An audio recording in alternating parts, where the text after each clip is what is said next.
There goes the continuity. Hello, you beautiful, succulent chicken pieces. This video is not scripted, as you could probably tell. And the 100 new people who subscribed, this isn't what you subscribed for, is it?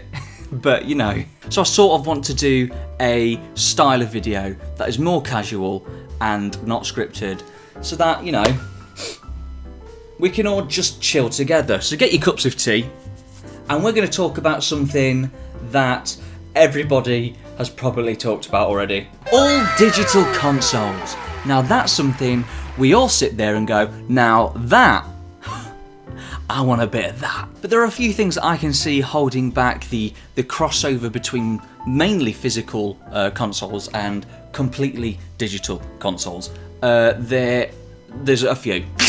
For every benefit of an all digital console, there is an equal drawback. And we'll talk about that, mainly more about the drawbacks, but that doesn't mean they're bad in general. It's just, what we're talking about is the crossover drawbacks, and like this middle period we find ourselves between all digital and physical hardware. Sony and Microsoft probably have all this figured out 10 years ahead of us, so whatever I say in this is probably widely outdated by the time I was born. So what are the benefits of an all-digital console?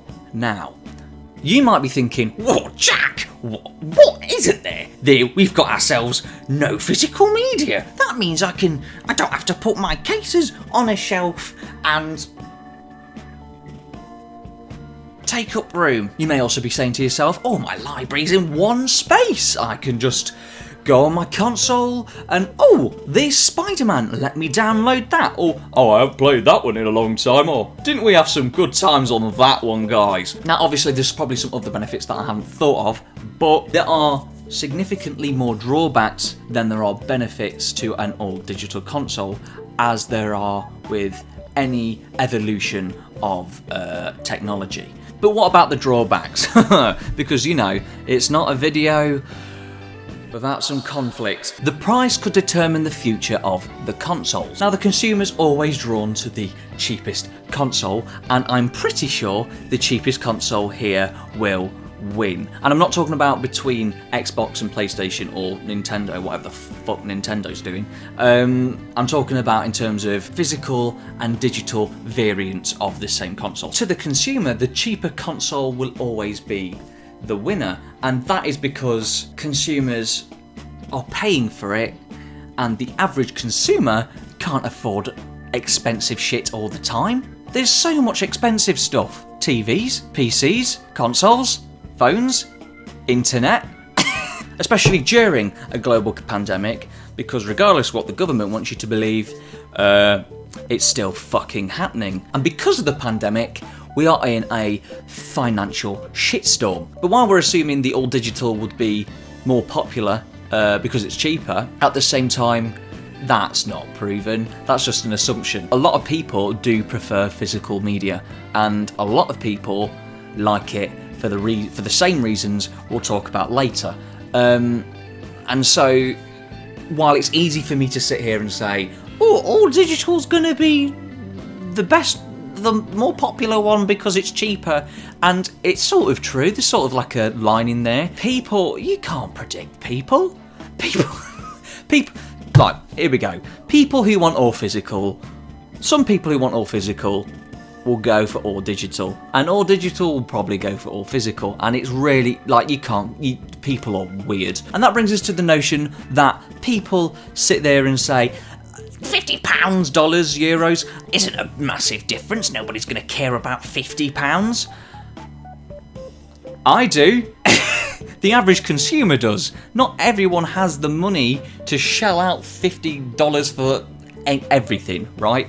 And I think people forget that the average consumer, to the average consumer, that £50, dollars, euros is the difference between physical console or keeping the lights on. I think it's really naive for people to sit there and have that take, and I'm not saying that people aren't in the position where they can do that, because they obviously are.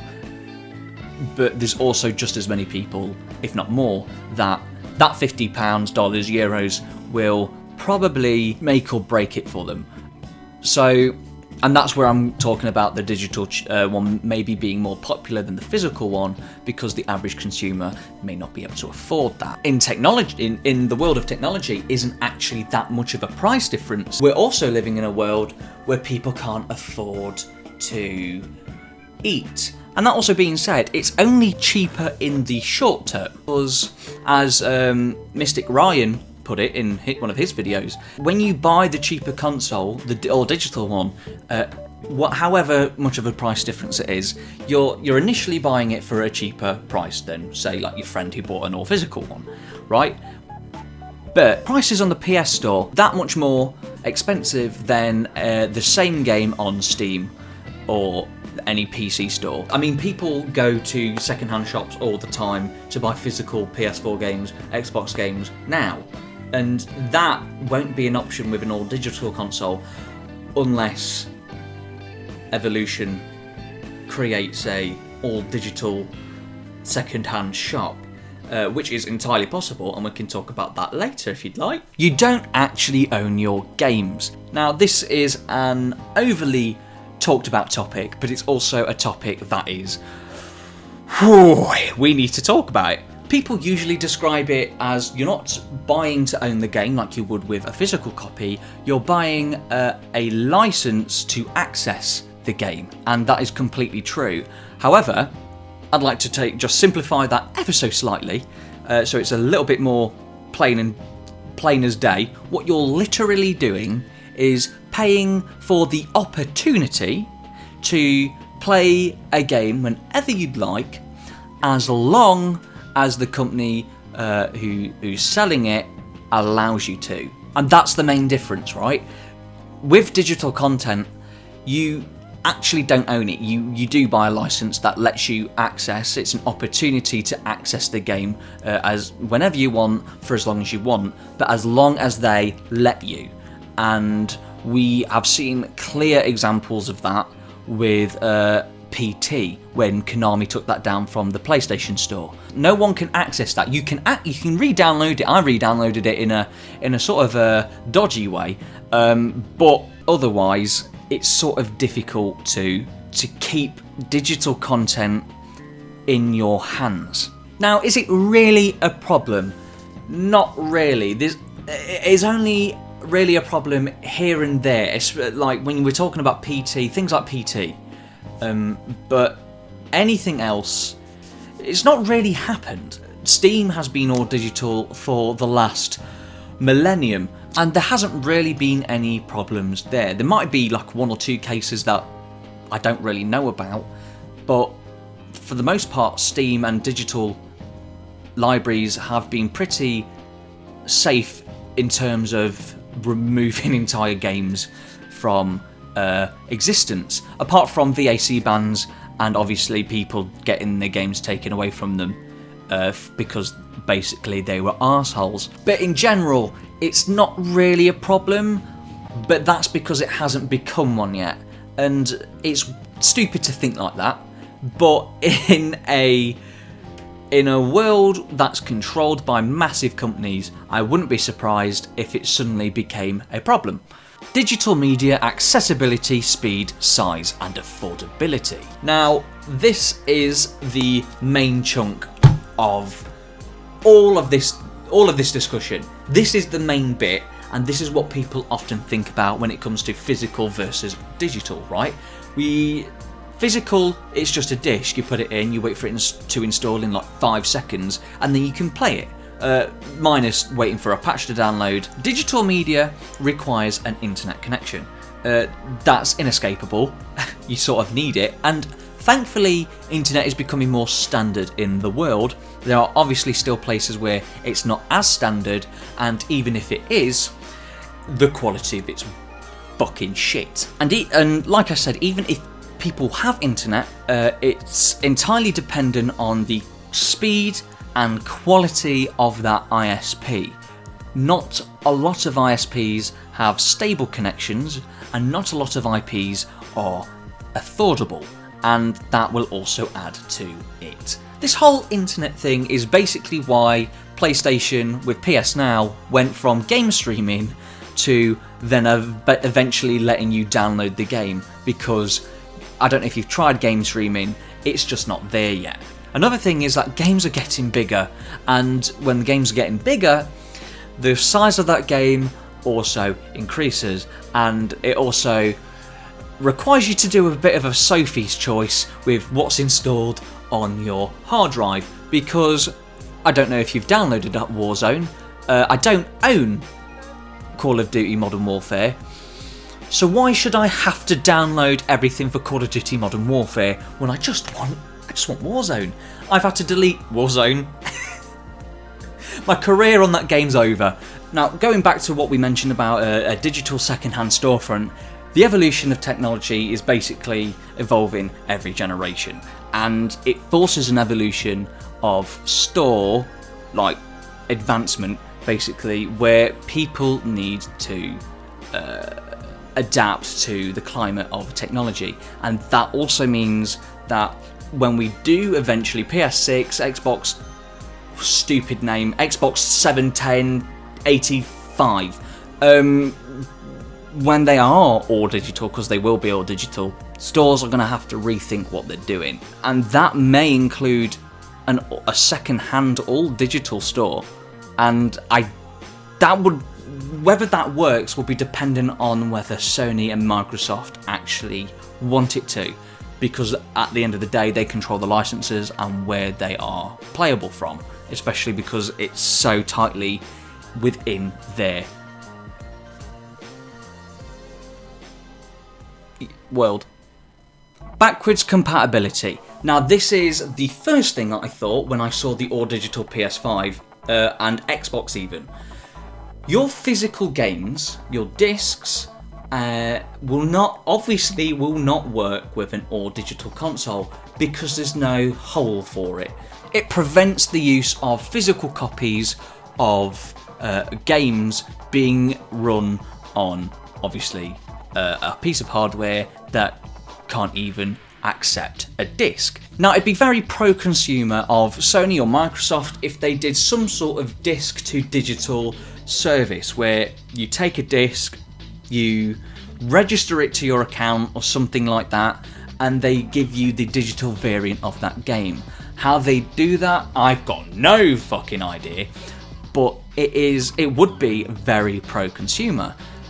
Whether that's going to happen, I highly doubt it, but I want them to. And what they'd have to do though is that they'd have to register the disc to your account, because otherwise people are just going to buy the games, register it to their account for cheap, and then sell those games off to anyone else. Are they going to do it? Probably, most likely not, but the games that people do have physical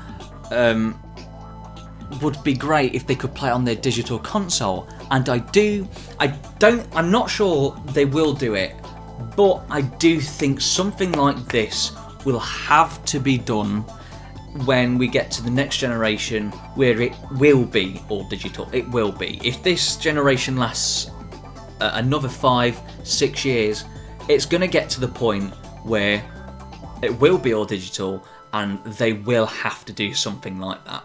But while we go into the future, we need to preserve the history of the art that we've made. Games are art, and it needs to be preserved as such. And to deny the use of previous titles is to deny that those titles really existed. And honestly, PS5 and Xbox needs to be the Xbox and the PlayStation. Xbox is currently doing that, especially with Game Pass, which is... I can't even comprehend how amazing that is. And Sony need to pull something out their arse, because PS Plus and PS Now's sort of worth it. There's a lot of games, but there's not as many games obviously as there is on Xbox. And PS Plus is sort of, most people who buy PS Plus are doing it for the free games.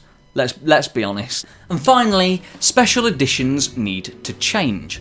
Now, this isn't really a massive problem, but it still needs to be talked about because a lot of special editions come with physical stuff, and a lot of physical special editions come with the disc. Now, it's not really that much of a problem, but there's two ways they can go about it. You can either get the game code with the physical stuff, so that means you've got to wait behind physical delivery times, which is the exact opposite of the benefits of digital content. It's instantly delivered to you by the magic of the internet, but it's not really instantly delivered to you because you've got to wait for it to download.